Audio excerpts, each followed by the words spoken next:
శరీరం ఒక్కసారి వెళ్ళిపోతే భగవన్నామము చెప్పలేడు. 84 లక్షల జీవరాశులలో భగవంతుడు మాట మాట్లాడగలిగినటువంటి అధికారం ఒక్క మనుష్యునికే ఇచ్చాడు. శ్రీరామ శ్రీరామ శ్రీరామ అని 3 మాటలు కూడా అనక్కర్లేదు. రామ అన్నాడు అనుకోండి, తాను తరించాడు. కానీ భగవంతుడు అంత గొప్ప స్వరపేటిక ఇచ్చినా ఎప్పుడూ భగవన్నామం చెప్పకుండా వెళ్ళిపోయిన తరువాత అయ్యో ఇంత మంచి శరీరాన్ని పరమేశ్వరుడిస్తే భగవన్నామం చెప్పలేకపోయానని ఏడుస్తున్న తండ్రి యొక్క జీవుడికి ఏడాది పాటు తాను భగవన్నామం చెప్పింది మా నాన్నగారికి చెందాలని సంకల్పం చెయ్యగలిగిన అధికారం ఉన్నవాడు తనూజుడై హృదయక్షేత్రము నుండి కదిలినటువంటి తేజస్సు వలన పుట్టినటువంటి కుమారుడు ఒక్కడే. అందుకే ఆత్మావై పుత్రనామాసి అంది శాస్త్రం. ఎవరు కొడుకు అంటే ఆత్మావై పుత్రనామాసి, తండ్రి యొక్క ఆత్మయే కొడుకుగా ఈ లోకమునందు తిరుగాడుచున్నది అని. తల్లి విషయంలో అయితే అసలు శాస్త్రం అన్న మాట వింటే మనం తెల్లబోతాం. అసలు తల్లి కన్నా భిన్నంగా కొడుకు లేడు.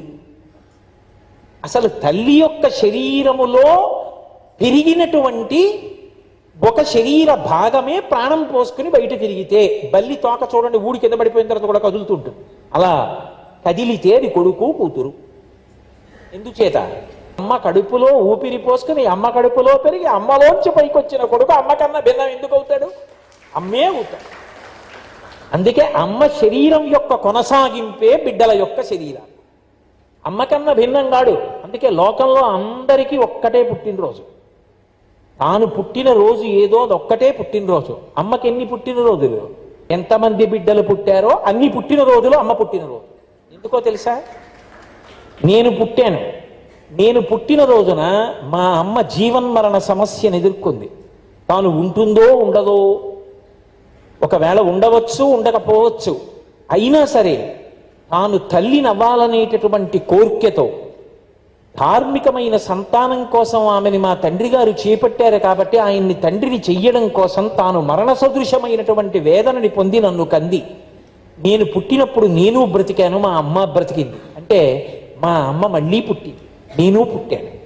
అంటే ఎంతమంది పిల్లలు ఉన్నారో అన్ని పిల్లల పుట్టినరోజులు అమ్మ పుట్టినరోజు కలిపి అమ్మ పుట్టినరోజు. అందుకే అసలు నిజానికి తన పుట్టినరోజు చేసుకునేటప్పుడు అమ్మకి కొత్త చీర కూడా అమ్మకి నమస్కారం పెట్టి తను కట్టుకోవాలి. అన్ని పుట్టినరోజులు ఉన్నది ఎవరంటే అమ్మకు ఒక్కదానికి. అమ్మాయికి కొడుక్కి ఉండేటటువంటి అనుబంధం, అమ్మకి కూతురుకి ఉండేటటువంటి అనుబంధం అపురూపమైనటువంటి అనుబంధం. వాళ్ళు కూడా అంతే, పరస్పర ఉద్ధారకులు. కుటుంబ వైభవంలో నేను మాట్లాడుతున్నది శాస్త్రీయమైనటువంటి కోణంలో. అమ్మ అనేటటువంటి మాట నేను ఇందాక ఇప్పుడు మీతో ప్రతిపాదించి అసలు ఆమె శరీరం కన్నా భిన్నమే కాదు ఈ శరీరం. ఆమె ఇచ్చిన నెత్తురు, ఆమె ఇచ్చిన సప్తధాతువులు, ఆమె ఇచ్చిన ప్రాణం, ఆమె పోసిన ఊపిరి ఈ శరీరం. కాబట్టి అందుకే లోకంలో చూడండి, ఎవరైనా లబ్ధప్రతిష్ఠుడైనటువంటి వ్యక్తి కనపడితే ఏ తండ్రి కన్నా కొడుకువయ్యా అని అడగరు, ఏ అమ్మ కన్నా బిడ్డవయ్యా అని అడుగుతారు. ఆ అమ్మ శరీరమే ఈ శరీరంగా ఉంది. కాబట్టి ఆ అమ్మ బిడ్డడికి ఉద్ధారకురాలు. ఎలాగో తెలుసా? అమ్మకి ఒక్క ప్రదక్షిణం చేసి నమస్కారం చేసేటప్పుడు కూడా తండ్రికి ఎలా అన్వయమో అలాగే అన్వయం. అమ్మ స్నానం చేసిందా, అమ్మ శౌచంతో ఉన్న బట్ట కట్టుకుందా, అమ్మ మంగళప్రదమైనటువంటి ఆ అలంకారం చేసుకుని ఉన్నదా, వీటితో సంబంధం లేదు. ఒక్కసారి అమ్మ అక్కడ కూర్చుని ఉండగా కొడుకు అమ్మకి ఒక ప్రదక్షిణం చేశాడు అనుకోండి, అలా ఒక్క ప్రదక్షిణం చేసినంత మాత్రం చేత కొడుక్కి కానీ కూతురుకి కానీ జీవుడి ఖాతాలో ఏమని వేస్తారో చెప్పింది. భూప్రదక్షిణ శక్యేన కాశీయాత్రాయుతేన చ, అలాగే సేతుస్నాన శతైర్యచ్చ తత్ఫలం మాతృవందనే.